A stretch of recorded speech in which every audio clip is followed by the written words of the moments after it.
After his opening statement, Governor Macklem and Senior Deputy Governor Carolyn Rogers will be happy to take your questions. So, Governor, à vous la parole. Thank you, Paul, and good morning. I'm very pleased to be here with Senior Deputy Governor Carolyn Rogers to discuss our monetary policy report and today's policy decision. Today, we lowered the policy rate by 50 basis points. This is our fourth consecutive decrease since June and brings our policy rate to 3.75%. We took a bigger step today because inflation is now back to the 2% target, and we want to keep it close to the target. Aujourd'hui, on a abaissé nos taux d'intérêt de 50 points de base. Cette quatrième baisse consécutive depuis juin fait passer le taux directeur à 3,75%. On a fait une plus grosse réduction aujourd'hui parce que l'inflation est de retour à 2% et on veut qu'elle reste près de la cible. In the past few months, inflation has come down significantly from 2.7% in June to 1.6% in September. Recent indicators suggest it'll be around 2% in October. Price pressures are no longer broad-based, and both our measures of core inflation are now below 2.5%. Our surveys also find that businesses and consumer expectations of inflation have shifted down and are nearing normal. All this suggests we are back to low inflation. This is good news for Canadians. Now our focus is to maintain low, stable inflation.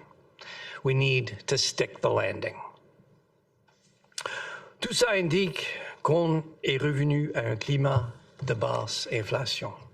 C'est une bonne nouvelle pour tout le monde au pays.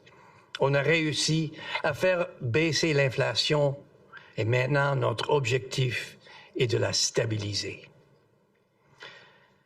Sticking the landing means the upward and downward forces on inflation need to balance out.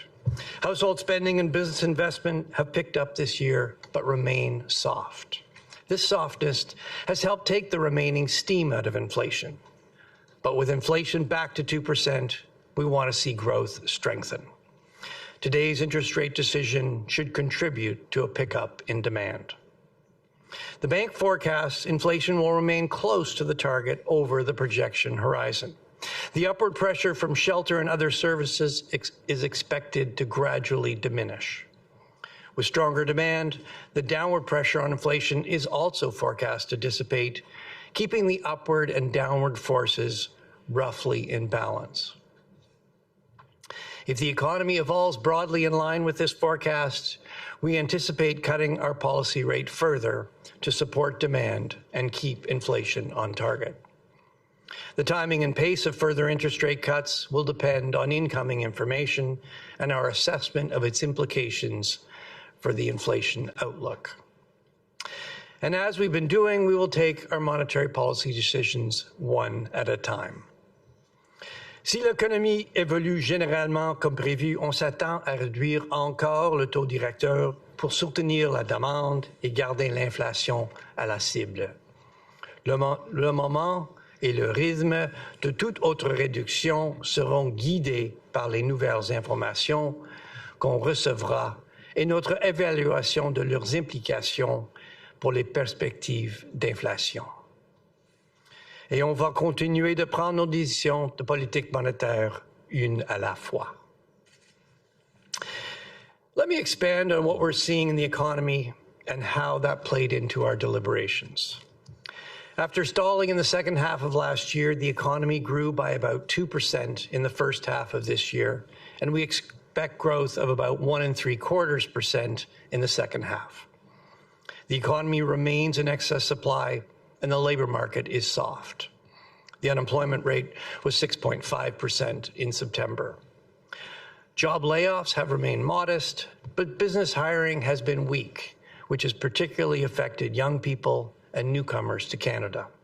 Simply put, the number of workers has increased faster than the number of jobs.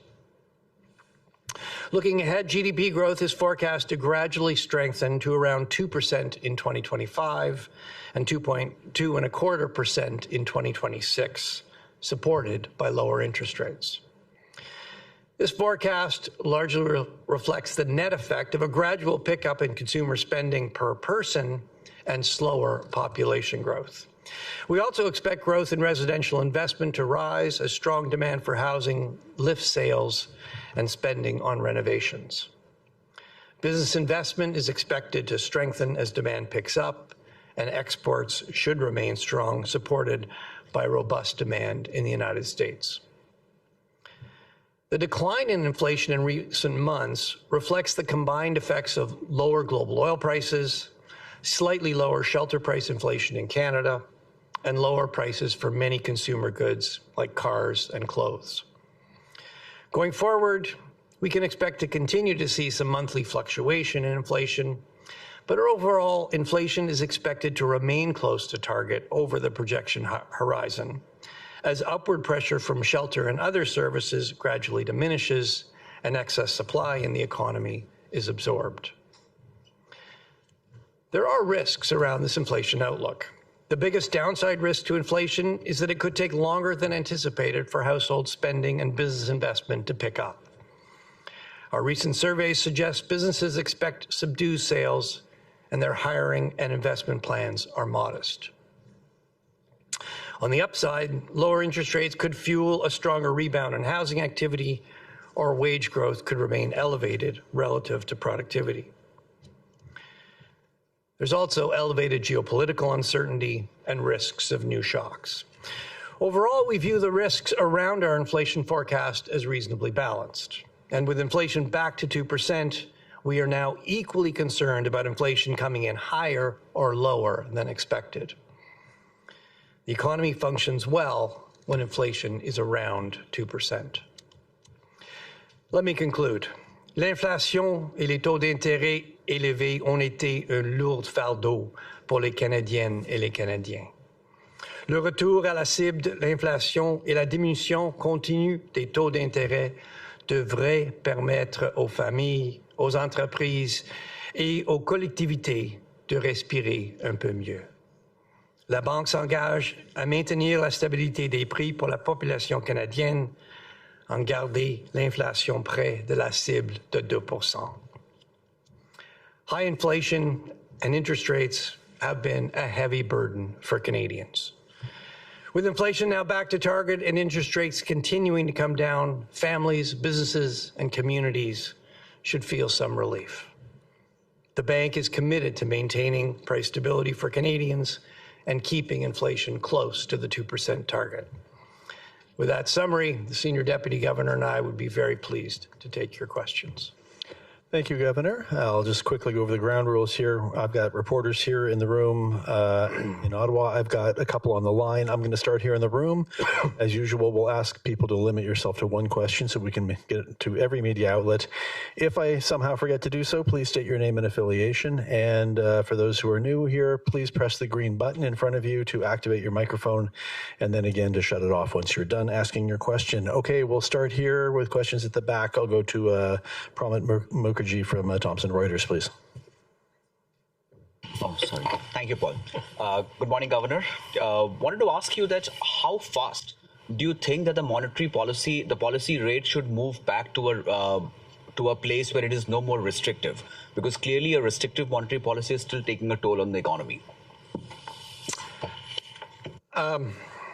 Look, I mean, since we began cutting rates in June, we've been very clear about the direction.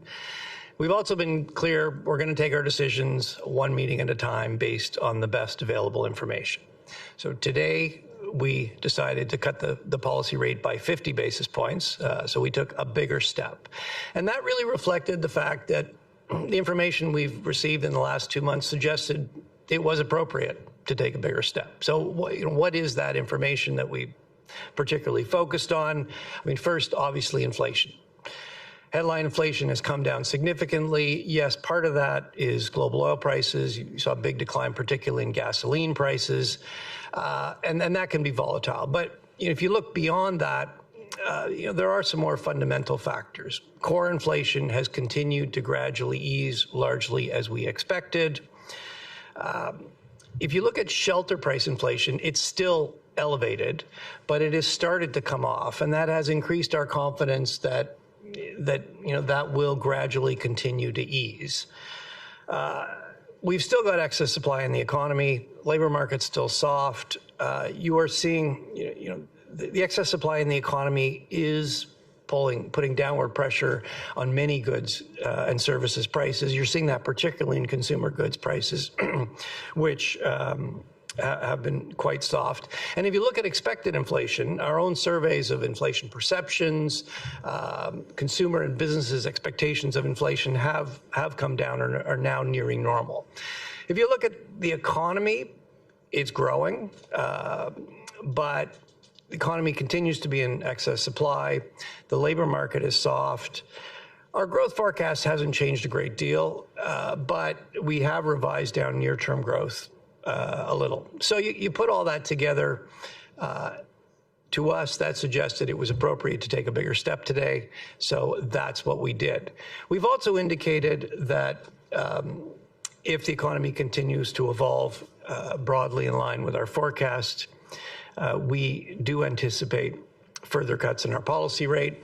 And as I said, we're going to continue to take those one at a time based on the best available information. Our focus now is very much on keeping inflation close to the target. There's going to be some fluctuations. There inevitably will be some month-to-month fluctuations. We're focused on keeping it close to the middle of the 1% to 3% range. So, what does that mean? It means as the upward forces on inflation ease, we need demand to strengthen, take up the slack. In terms of the data, we're going to be particularly focused on between now and December.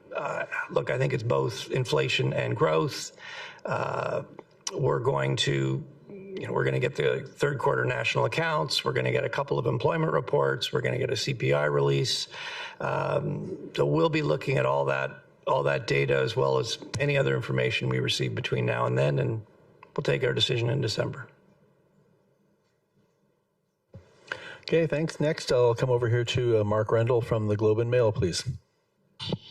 Thanks for taking the question. I'm wondering, at the Governing Council table, how much discussion was there of a 25 basis point versus 50 basis point move? And was there any discussion of an even larger cut, given that rates are still restrictive, inflation is back on target, and you want growth to pick up? Mark, look, we had a good discussion. We always chew through the alternatives, but what I can tell you is, look, there was a clear consensus that it was appropriate to take a larger step today, cut 50 basis points. In response to the previous question, I really outlined, what we saw in the recent data and what that led us. Why that led us to cut 50 basis points today. There was also broad agreement that if the economy continues to evolve broadly in line with our forecast, that we expect we'll be cutting rates again. We'll be cutting rates further.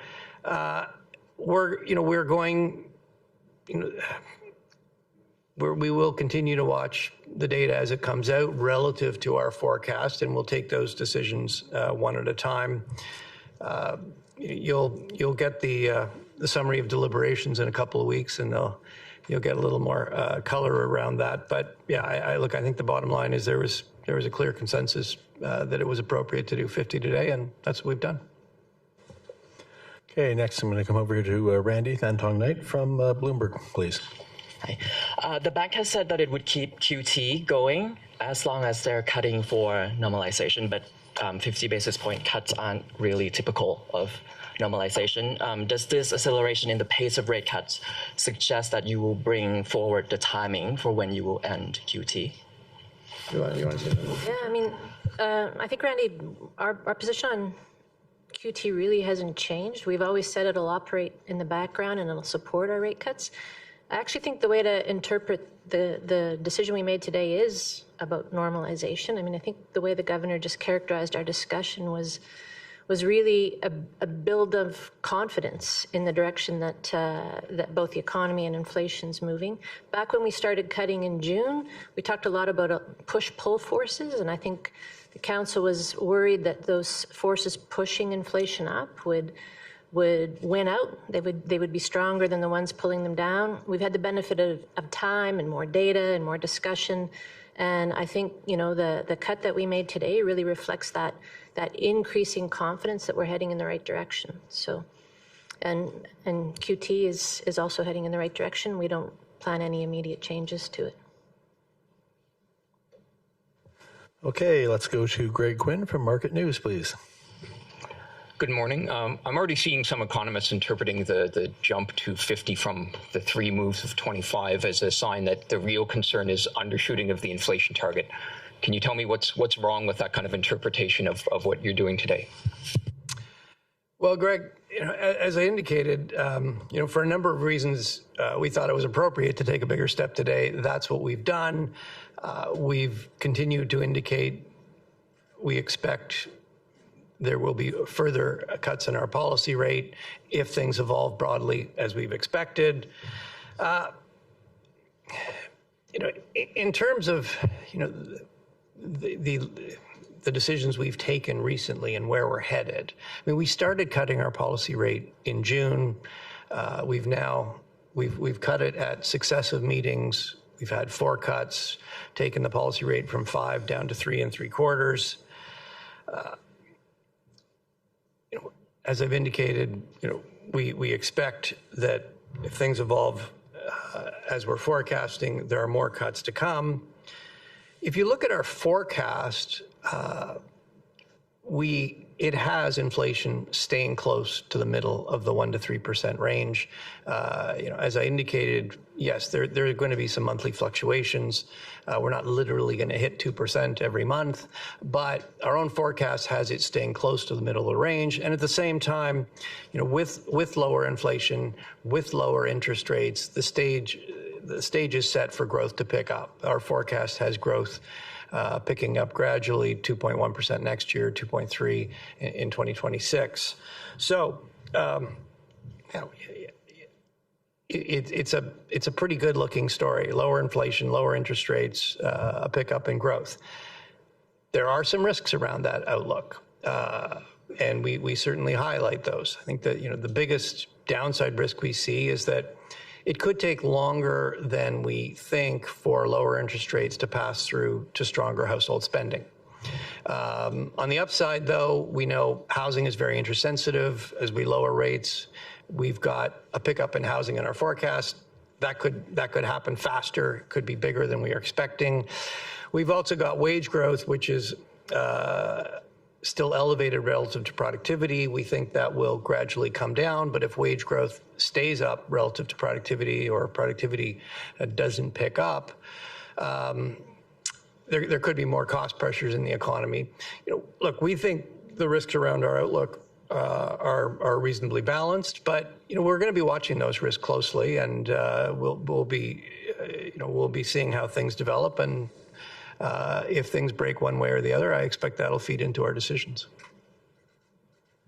Okay, next on my list, I have Jordan Gowling from the Financial Post. Go ahead, please, Jordan. Yeah, I wanted to ask about housing. You cited it as a main sort of risk to the outlook. You cited new mortgage rules introduced by the federal government, pent-up demand, and lower interest rates. Can you expand on how you're weighing those worries in your deliberations? As you know, we've been watching housing closely. It's one of the most interest-sensitive parts of the economy, so it's always a sort of a leading, an area of the economy that responds quicker to changes in interest rates. In our forecast, we do have a pickup in housing. It is possible that the combination of lower interest rates and changes in mortgage rules could mean that pickup happens sooner or faster or is stronger than we expect. It's also possible people will look at the direction of interest rates and sort of stay on the sidelines a bit longer and wait for rates to come down more. And we don't see that pickup happen as fast or as strong as we're anticipating. So we'll keep watching it closely. Okay, next I'm going to call on Najoud Almalise from the Canadian Press, please. Hi, Governor. After the last rate cut, you signaled that the bank's ready to cut faster if warranted, and now you have. I'm wondering how likely you think it is that you'll have to cut by another 50 basis points in December. Look, I'm not gonna handicap the next move. I think we've been pretty clear on the direction. And I think we've been pretty clear that the timing and the pace is going to depend on how the data evolves, what we see, and what we think is needed when we get there. We're going to get a fair amount of information between now and December, and we're going to take our December decision in December. Okay, next is Alicia Sikirska from Yahoo Finance. Thank you for taking our questions. While inflation has gone back to target, Canadians aren't necessarily cheering that fact, just given how high prices are. Do you expect this fourth cut to make a difference in terms of how Canadians are experiencing the economy versus what we keep telling them about the data? Well, look, first of all, thank you for the question. It has been a long road back from the high inflation we experienced coming out of the pandemic. And yeah, it's been tough. High inflation, high interest rates have been painful for Canadians. Now we're back to low inflation. Interest rates are coming down, and with today's 50 basis point cut, that is setting the stage for growth to pick up. So yeah, it's been a long fight against inflation, but it's worked. And the outlook, we're coming out the other side, and I think Canadians can breathe a sigh of relief. I think it's a good news story. The second thing I would highlight, though, is we've got inflation down. We're back to low inflation. Now we need to keep it there. And our focus is very much now on maintaining low inflation, keeping inflation close to target. Price stability is low, stable inflation. We're back to low inflation. Now we need low and stable inflation. And when I say we need to stick the landing, that's what it means. That's sticking the landing. Right, next we'll go to Paul Vieira from the Wall Street Journal. Go ahead, please, Paul. Governor, with inflation coming back to 2% much earlier than the bank expected, is it fair to say that perhaps officials underestimated the underlying weakness in the Canadian economy? Hey, Paul,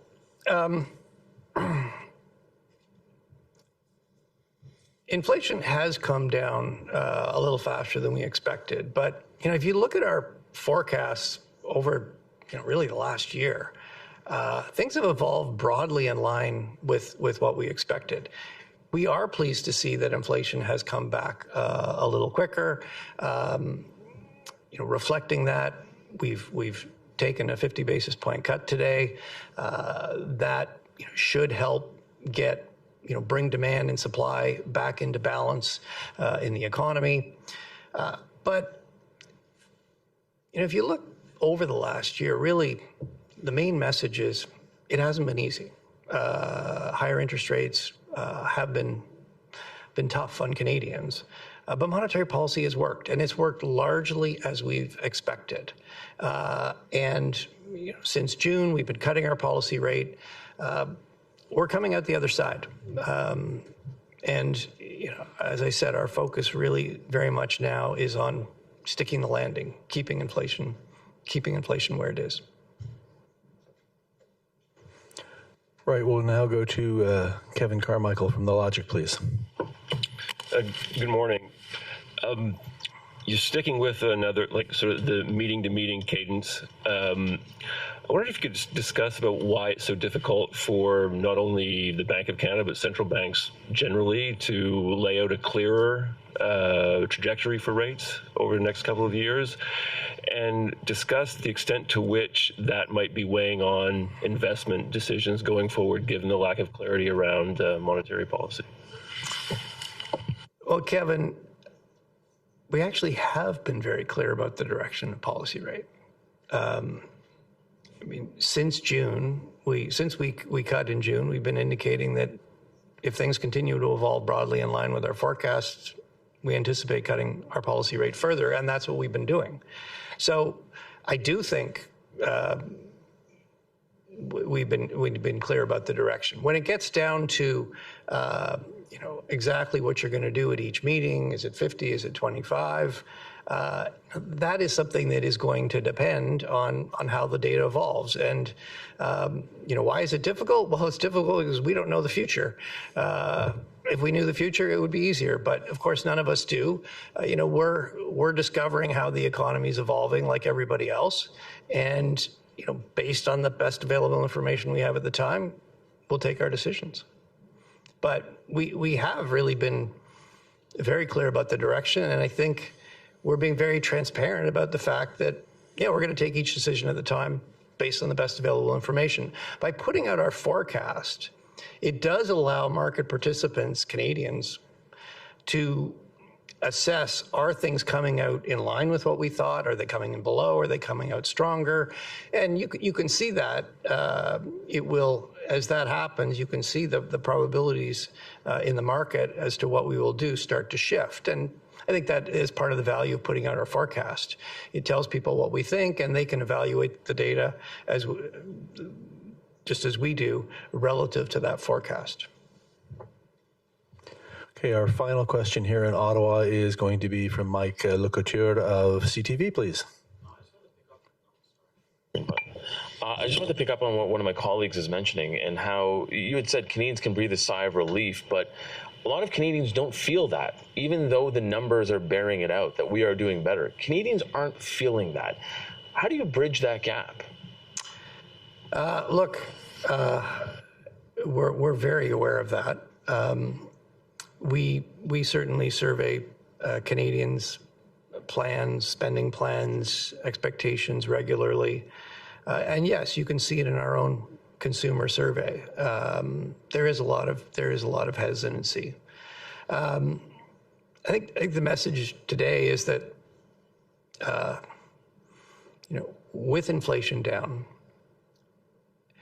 Canadians they don't have to worry as much about big changes in their cost of living. They've got lots of things to worry about, but our commitment, we've got inflation down. It has been a long road. We're committed to keeping inflation close to the 2% target, and we're going to use our interest rate to deliver on that. And with inflation staying close to 2%, Canadians don't have to worry about big changes in their cost of living. Yes, they got lots of other things to worry about.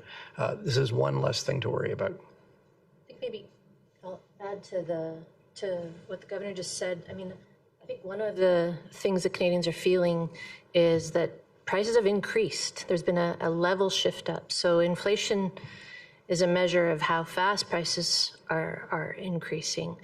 But I think what Canadians feel is life's more expensive now than it was 2 years ago. And so, it's really a good news story that inflation has come back. It means that prices aren't going to keep going up. But every time you go to the grocery store, I'm sure you're feeling that fact that prices have come up. And I mean, in particular, through this period, the things that you really can't avoid have seen a particular increase. So, food, rent, housing, stuff like that. So, I mean, I think that's what Canadians are feeling. It's going to take a while for that stability to sort of sink back in, and for Canadians to really feel comfortable and not have that worry that they've lived with for the last 2 years. So we get that. There's also been wage increases that have helped offset that increase in cost, but not everybody has seen a wage increase, and even those who've seen wage increases, it's maybe not been enough to offset that increase in the cost of living. So we get that inflation is different than a level shift up in prices. The thing that we can control and the thing that we're determined to control for Canadians is inflation, so that they can stop worrying about future price increases.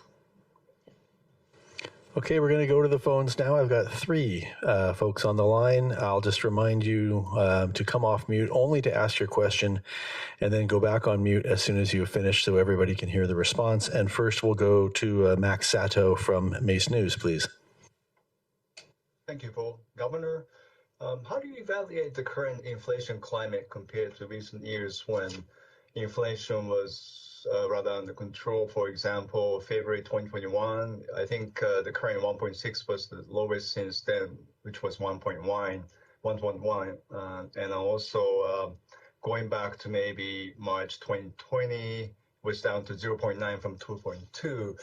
Do you think people are more sensitive to a possible uptick and allow it to happen when prices are higher, reacting to any signs of another, for example, supply chain breakdown?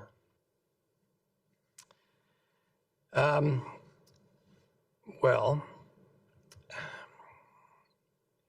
it's a little bit of a difficult question to answer because, I mean, Canadians have, a range of experiences. I think coming back to what we've been talking about, Canadians have been through a lot in the last few years.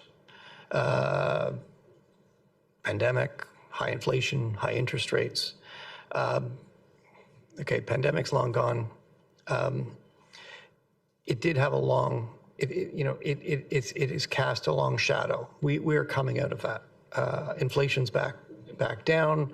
I think the inflation climate is much more back to normal. I mean, if you look at our, headline inflation around 2%, core, or two measures of core, a little below 2.5%.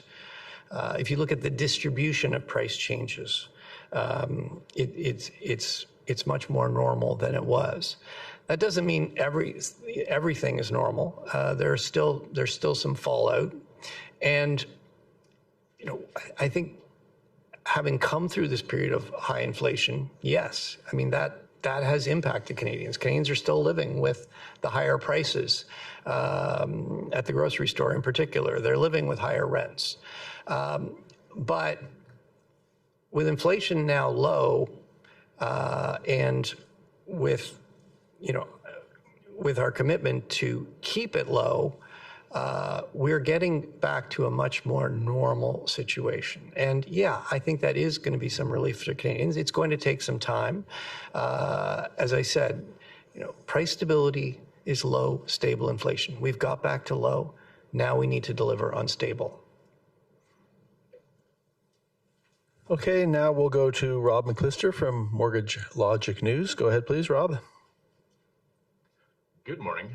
I'm curious how much the bank factors in bond market expectations. So, for example, yields are up today despite the 50 basis point rate cut. Seems the market doesn't really believe we need much more rate cuts than are already priced in. So if yields were to start marching higher, maybe with U.S. yields going up, how much would that market outlook affect your expectation of how much more easing we need here in Canada? Well, these hypothetical questions are always a little hard to answer. Look, obviously, we look at broad financial conditions because that has an influence on the strength of demand in the economy. What we control, which is the one-day money, the overnight rate, that feeds through to financial conditions, but it is certainly not the only thing that is influencing financial conditions. As you highlighted, Canada's financial system is very integrated with the global financial system. It's very integrated with U.S. markets. So all those things are also going to affect financial conditions in Canada. And yes, we look at financial conditions when we're taking our decisions because, people don't fund their mortgage at our overnight rate. They fund their mortgage at their mortgage rate, which could be a variable rate. It could be a 5-year rate. If you're a business, you're not borrowing money overnight at the Bank of Canada rate. You're paying the prime rate. You're probably borrowing for a few years. So yes, we do look at the rates that businesses and households are actually facing. That's a key ingredient to broader financial conditions, and that's something we look at when we take our interest rate decisions. Et si je comprends bien, Monsieur Gérard Filion de Radio-Canada est maintenant avec nous sur le téléphone. Alors, Monsieur Filion, avez-vous une question? Oui, absolument. Vous évoquez, Monsieur Macklem, bonjour d'abord. Vous évoquez dans le rapport de la politique monétaire que les perspectives économiques sont soumises à une incertitude géopolitique accrue, notamment les élections aux États-Unis. Et il y a beaucoup d'économistes qui se sont inquiétés récemment de l'impact des tarifs douaniers qui pourraient être imposés sur les importations aux États-Unis, de l'impact que ça pourrait avoir sur l'économie canadienne et sur l'inflation aux États-Unis et en général. Quel serait l'impact que ça pourrait avoir sur la politique monétaire au Canada? Oui, comme vous avez souligné, il y a des incertitudes géopolitiques. Oui, possibilité des tarifs. Il y a des conflits autour du monde. Il y a des élections importantes.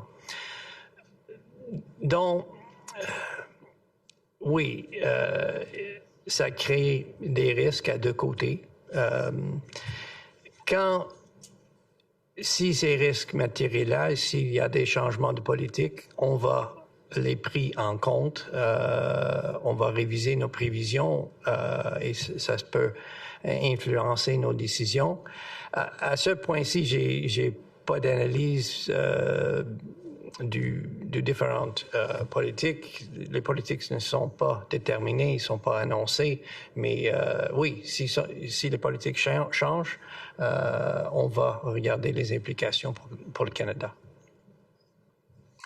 Okay, and with that, that will conclude today's press conference. Thank you, Governor, Senior Deputy Governor, and thanks to all of you for joining us today. Thank you. Thank you.